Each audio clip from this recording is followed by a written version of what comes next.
Hey everyone, it's Carissa at Sprinkled with Glitter. Thanks for joining me today.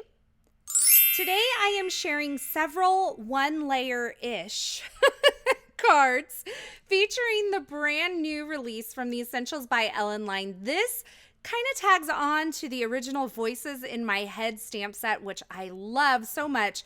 And so I was thrilled to see this new Voices in My Head accessories stamp set released this month for the Essentials by Ellen Summer of Stamping. And I just want to quickly mention, these are kind of one-layer cards. They're about as one layer as I get. I didn't use a single stitch of foam adhesive on these. But I did kind of layer the card fronts up on card bases. If you wanted to stamp all of these onto your card base and do it just like that, you absolutely could. So I'm starting with this laptop image in my Mini Misty, and I'm stamping it in the Gina K Obsidian Amalgam ink onto my card front. And without even inking up the stamp again, I'm going to stamp it onto the Inkadinkado stamping mask paper. There's going to be a lot of masking today because I feel like in one-layer cards, that helps add to the depth of the scene that you're creating. Now, there are no dies for this stamp set, but I do want to mention that it's usually best to fussy cut your masks anyway, because you get right up to the stamped line, whereas a die is going to leave that little bit of gap. So anytime you're creating a mask for your stamps, you're probably going to want to fussy cut that. But that's not a big deal because these are really simple images that I'm working with today. So I've cut out my mask, I've peeled off the backer paper, and I've placed it over my stamped image. And now I'm bringing in the original Voices in My Head girl right here, and I'm going to stamp her right over the top to where it looks like she's looking over the top of this laptop. I think this is so adorable. And then I am going to take this painted stripe stamp from the Painted Stripe stamp set, and I am, with my mask still over the laptop, going to stamp this across the bottom. This is going to kind of create the desk area in my scene. So I'm just mounting that into my larger Misty. I switched to my larger Misty because this is such a large stamp. And I'm going to ink this up in the Catherine Pooler Coral Cabana ink. And because I don't want it super intense, but I want this kind of tone of ink, I'm going to go ahead and stamp it off on a piece of scrap paper before I stamp it onto my card project. So I'm stamping it onto the scrap paper, and then I'm just going to lay it right down onto my card project, press that really good and firm, and then pull up my Misty door. Now, when I pull this out, I remove my mask, and that laptop is totally protected from all of the stamping I did. And I'm going to go ahead and add some quick Copic coloring. And I'm going to position my mask back over the laptop. I wish I would have thought of this earlier. And I'm going to stamp this little coffee cup here right to the side of her laptop. There's several cups and glasses and types of drinks included in this Voices in My Head accessory stamp set, so it's a lot of fun.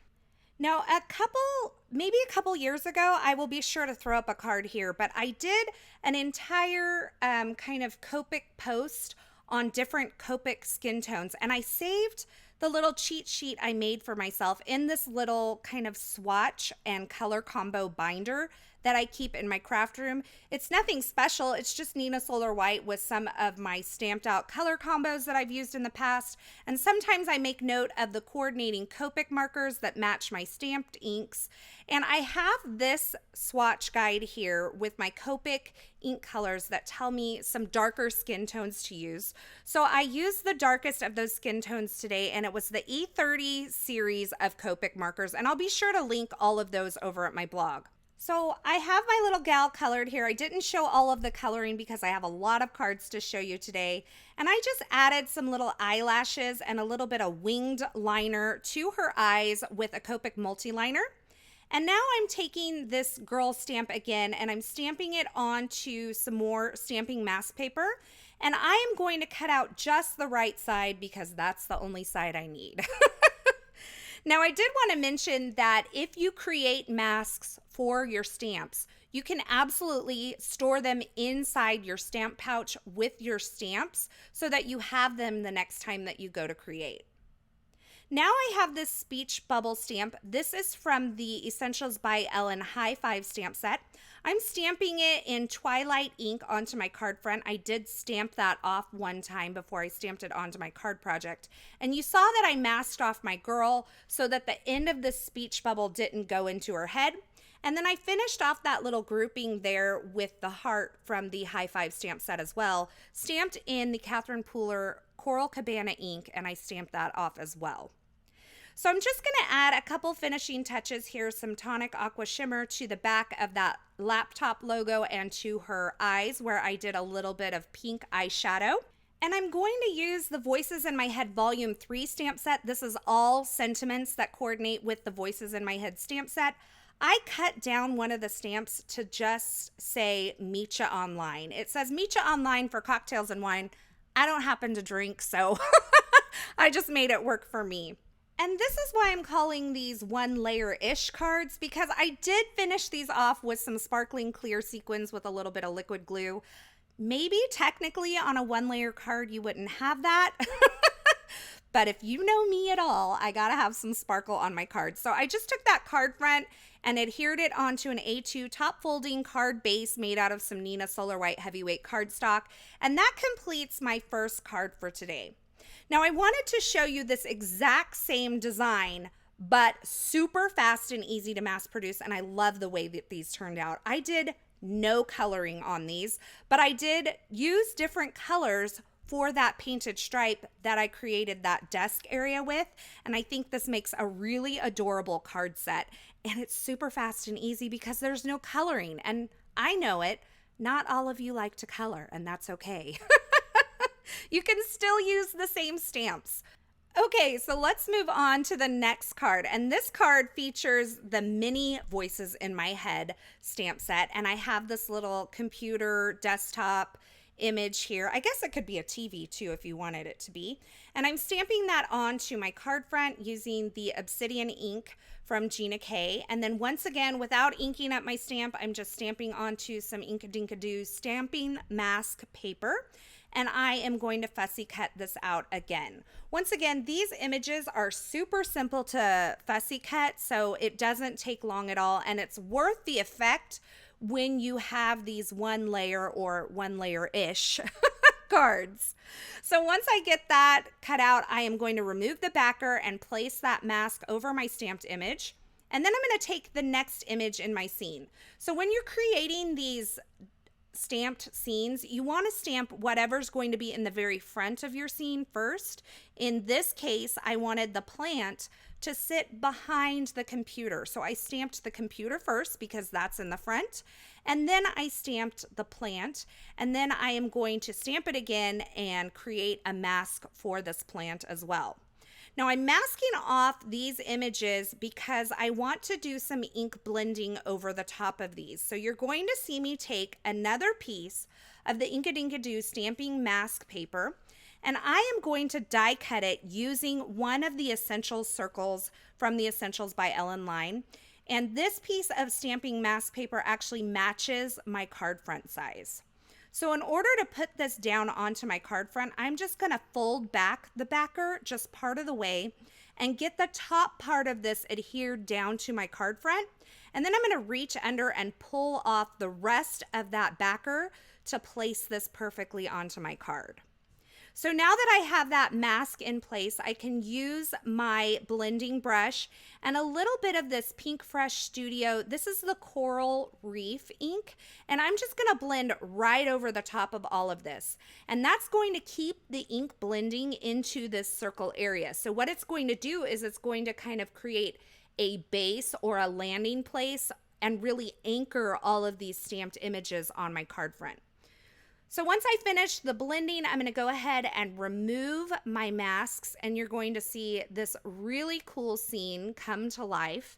And you could stamp one of the small little ladies in here, which is how the stamp set is designed. But instead, I am going to use another one of the Voices in My Head Volume 3 sentiments that says, "We're connected no matter what." I actually cut this in the middle to make it a 2-line stacked sentiment, so you can definitely do that with your stamps if that suits you better. And you can always mount them back on the block as one. but it fit in this laptop or this screen a lot better. So I went ahead and stamped that in there. I added the teeniest amount of Copic coloring, and then I stamped a heart right in the center of that screen. And I decided I wanted that desk kind of landing space on this card as well. So I'm going back in and I'm putting all of the masks down that I had down previously. Now, had I thought of this earlier, it would have been a lot easier, but I didn't. So I'm just catching up here. Put them all back in place. Put this into my Misty where that painted stripe stamp was still in there. And you can see I stamped it in this Tidal Pool ink from Pinkfresh Studio, and I didn't get a great stamped image. So I'm going to stamp it again. And it got better, but it wasn't great. There were still some lines around the stamped images that kind of bothered me. So I took this little lip gloss wand applicator. I actually keep these in my bathroom to clean my eyelashes, and that's a whole nother story because they don't have lint. But anyway, long story short, I took this lip gloss applicator and I'm dabbing it into that Tidal Pool ink and adding some ink into the areas where that stamp wasn't able to make contact with the paper. So now that I have that all blended on there, I'm going to remove my masks again, and dun da da da, a really cool scene here. Now I decided I wanted the front of my screen to look like glass, so I just stamped that computer screen image again onto a piece of clear plastic, cut out the center part of the screen, and I'm adhering it onto my stamped image using just 4 dots of liquid glue around the corners of the screen. And you can see how really cool glassy effect that gives the screen. I finished this off with some sparkling clear sequins, a little bit of the Midas Touch Aqua Shimmer on my plant back there, and I placed this onto an A2 top folding card base that was created from some Nina Solar White heavyweight cardstock. And that finishes off my second one layer-ish card. So the third one, I'm just going to show you the completed project because it's really not that difficult. I used a lot of the same stamp sets that I used before. I used the mini Voices in My Head stamp set for the little gal that's in the middle of my speech bubble. I used the painted stripes and also the Voices in My Head Volume 3 stamp set to create this card. And that finishes off my video today. Several card projects to inspire you to create some one layer-ish maybe heavy on the ish cards. These are simple to create. They're not overwhelming, but that masking really does make a difference on these one layer cards because you get the illusion of depth when you're just using one layer. And I have to say, I absolutely love the way this card set came out, and it was so easy. It could be mass produced in a heartbeat because you can reuse those masks over and over again. As always, I will have links to the featured products used in these projects in the description at YouTube, so check there if you are looking for something in particular, or you can head on over to my blog at sprinkledwithglitter.com. I will have it linked below as well. Over there, you'll find more still shots, more information, a complete list of supplies, and some information on a blog hop and a giveaway, which these projects are a part of, celebrating the Summer of Stamping happening over at ellenhudson.com. As always, thanks for stopping by. Thanks for watching. I hope you enjoyed this video. If you did, be sure to give it a thumbs up and don't forget to subscribe and turn on the notifications here on my YouTube channel so you won't miss any of my paper crafting and card making video tutorials. Thanks again for watching, and until next time, happy summer, and I hope you have a fabulous day.